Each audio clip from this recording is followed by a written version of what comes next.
Morning, guys and gals. Froggy here. I promised you I'd show you how to bleed your brakes, so this is how Froggy does it.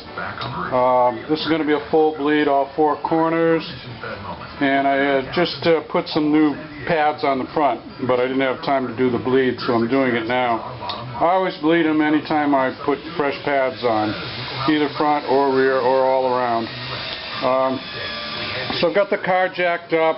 I put two jacks under the two front jacking points, and I've got one in the back. I'm always looking for some way to be more efficient, and that's a triangle, and that gets the whole car up there. So we're going to do it that way today.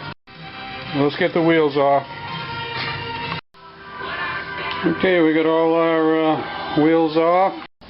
We'll put them away for the next race. These are probably only good for practice now. They're getting worn down pretty much, but still good for practice. Froggy's going to use some Willwood 570 fluid. I've been using this for a while. I like it. It's a racing fluid. It has a high dry temperature rating, 570 degrees F. The wet, I'm not even sure if it gives you a wet rating. Yeah, the wet boiling point is 284. Now, if you change your fluid a lot, the wet boiling point doesn't really matter that much because it's not sitting in your braking system long enough to absorb very much moisture. If you're going to let your braking fluid sit for 5 years without changing it, then yes, absolutely. You should have a high wet boiling point rating. But I usually change my fluid at least a couple of times a year for a complete flush, so I'm more interested in the high temperature boiling point. That's the dry. That's before the fluid has gotten old and before the fluid has had a chance to absorb moisture. So we're going to use this. We're going to put some pressure on the system with this Motif power bleeder. I've got a bunch of different adapters, Ford, BMW, this is a GM adapter, and there's also a universal adapter which doesn't work very well, so that's why I bought all these other ones. First thing we're going to do is to suck out all the old fluid as much as we can from the brake master cylinder right here. So I'm just going to get a syringe and suck it all out, and then we'll fill it up with the fresh fluid, and then we'll pressurize it, and then we'll start bleeding. Okay, there you go. We've sucked out all the old fluid. The reason we do that is we don't want to push that old fluid all the way through all the lines and all the wheel cylinders on all the braking system. We want to get it out of there and put fresh fluid in here, and the fresh fluid will push all the way out to each corner of the car. Okay, so I'm going to fill it up. Froggy likes to put a flat-bladed screwdriver through the cap like that, and put a hole through it like that, instead of turning the whole thing off. To me, it makes it easier to control it when you pour it in. Okay, there we go. We got our fresh fluid in there, and now I'm going to pressurize it. Let me explain something to you here. This company will tell you to put fresh fluid in this can, in this container, and then the way this container is built, it will push that fluid up and into the master cylinder. I don't like to do that. The reason I don't like to do that is because I was doing it that way one time, and this hose split, and there was brake fluid all over the place. It was a big mess. I had to clean it up very fast, or it would have damaged a lot of paint. So anyway, I just use this as an air pressure bottle. So that's two different ways you can use it, alright? Your choice. So I'm pressurizing it right now, just pumping it up. I go to about 12 psi, and I make sure that it's holding 12 psi, and then I'll go to the corner and start bleeding. That's 5 there. There's 12 and a half, it's holding pretty good. I can see this is a bottle for brake bleeding. I like this a lot. It's got a lanyard that you can use to hang it so that if it's hanging, it's not sitting on the ground, and if it's sitting on the ground, it's liable to tip over. So this is a pretty secure way to do it. It's also got 2 nipples on the top, so that once I've used it to drain some fluid, I can stick this hose right back on there, and there's no leaking. A very small amount of leaking. If you pinch this, and if you do it really carefully, there's no leaks at all.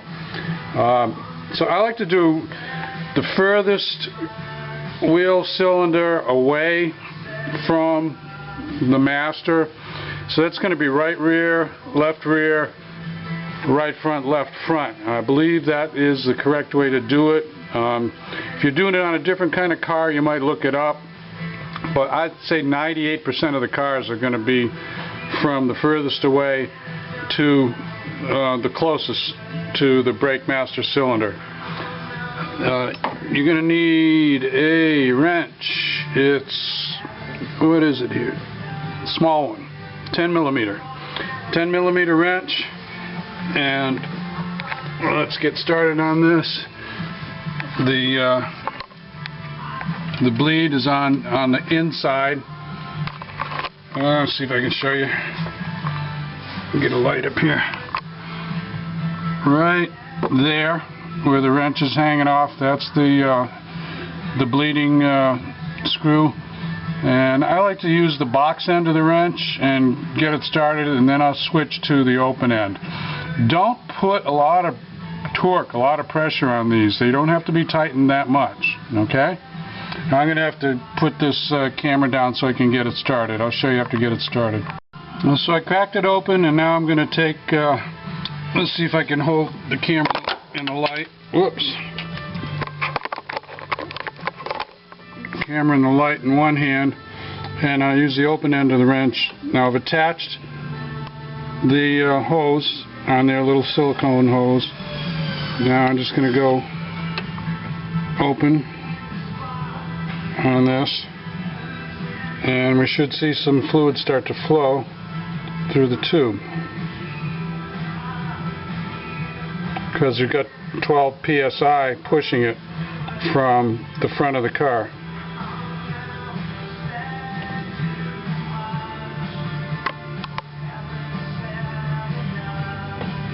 Let's open a little bit more.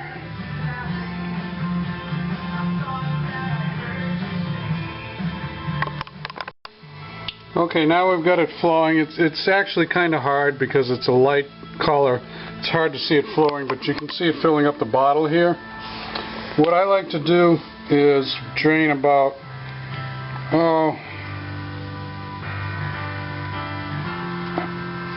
I'll drain up to the bottom line of that label there, which is probably 4 ounces, 3 or 4 ounces on each corner. Maybe a little more on the rear ones because they have a longer distance to go. And you want to make sure you're not seeing any bubbles. If you see any bubbles coming out, that's air in the system. I've done this a lot on this car. There's no bubbles at all. It's just bleeding really nice. And you leave it attached, and you close the bleeder while everything's still attached before you take the hose off. You're almost there. That's about 3 ounces, I guess.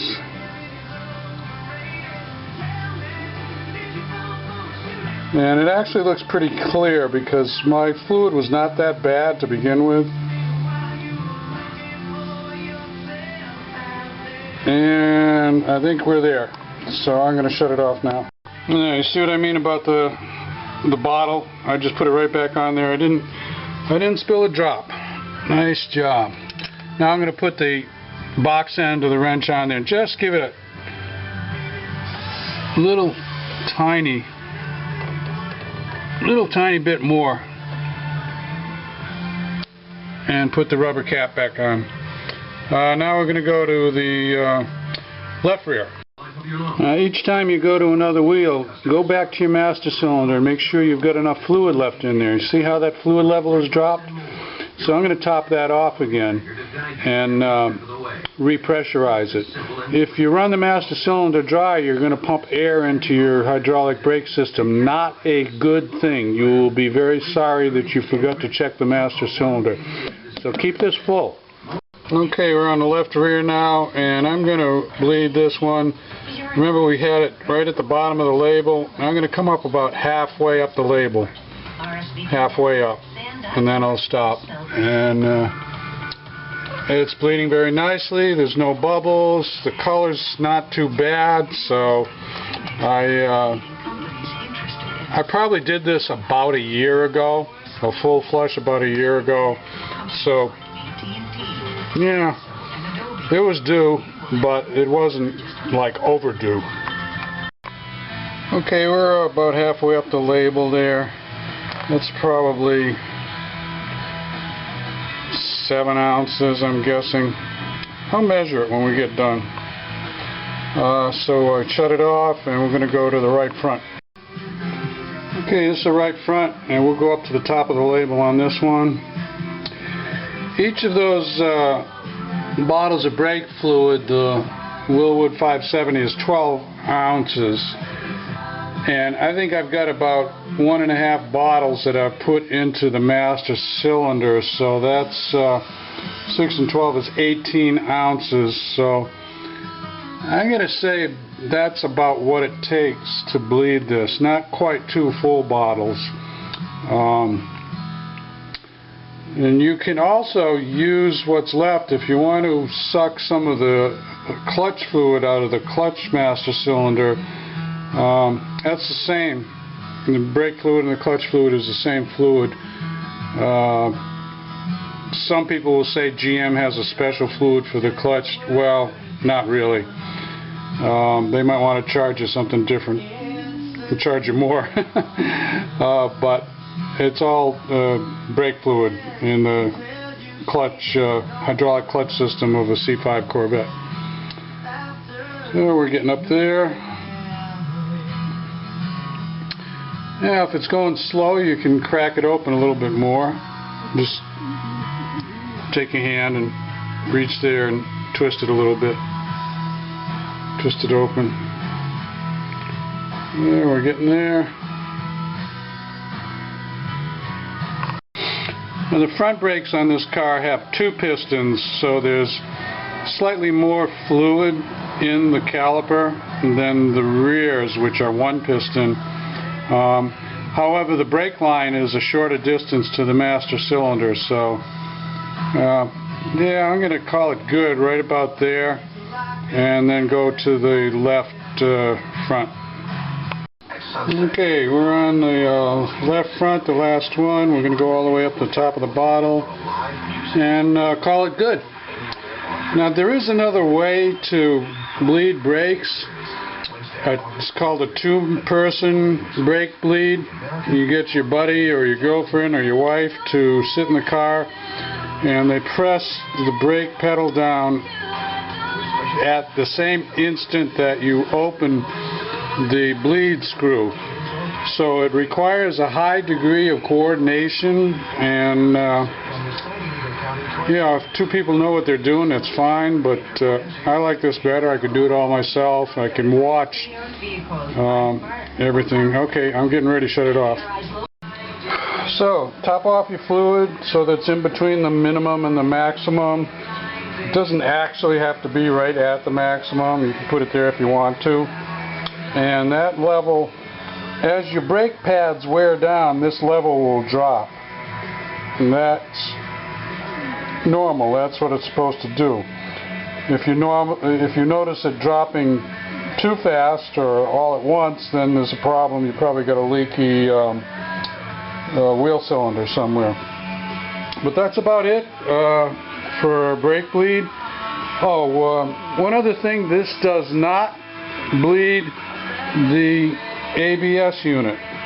The ABS unit is right there. Let me get a light. Right underneath this hose, there's a aluminum block with a bunch of brake lines going in and out of it. That's your ABS unit. It has a bunch of valves inside in there. You have not put any fresh fluid in there. However, if you drive the car and you get on the brakes hard somewhere where it's wet, you do this safely, and you activate the ABS unit, that will get fresh fluid into the ABS unit, and it will pass some of the old fluid out there. You can also do a correct bleed of the ABS using a Tech 2 piece of equipment, which is several $1,000s to buy one. That's what the dealers will use. I don't think it's a big deal to bleed the ABS. Some guys will disagree, so you can post up a comment if you want to disagree. Anyway, I get into the ABS all the time because I race the car, so there is not old fluid in my ABS controller. It's always pretty current, pretty fresh. That's all Froggy's got for you. I hope you enjoyed it. That's a brake bleed on a C5Z06 Corvette. I'm going to put the wheels back on, my street wheels. I'm not going to bore you with shooting a video of that. And if you learned anything from this, give me a thumbs up. If you want more from Froggy, subscribe to my channel. It's free. See you later, guys and gals. Froggy out. Bye-bye.